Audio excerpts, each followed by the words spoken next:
নমস্কাৰ মই লক্ষ্যহীৰা আৰদাস আজি মই আপোনালোকৰ বাবে এটা পাৱাৰফুল মন্ত্ৰ লৈ আহিছোঁ এই মন্ত্ৰটো এই সকল লোকৰ বাবে যিসকল লোকৰ সন্তানৰ পঢ়াক লৈ বহুত বেছি চিন্তা হৈ আছে এই মন্ত্ৰটো হৈছে এই মন্ত্ৰটো আপোনালোকে আপোনালোকৰ সন্তানক সদায় 108 বাৰকৈ মাতিব দিব লগতে এফাৰ্মেশন দিব যাতে তেওঁলোকৰ পঢ়াজনিত যি সমস্যা আছে এই সমস্যা দূৰ হৈছে বুলি লগতে এই মন্ত্ৰটো আপোনালোকে পানী বটলতো ব্যৱহাৰ কৰিব পাৰে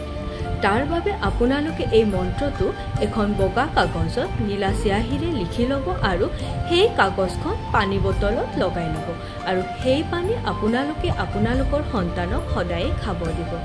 কৰি চাব আপোনালোকে পজিটিভ ৰিজাল্ট খুব কম দিনৰ ভিতৰতে দেখা পাব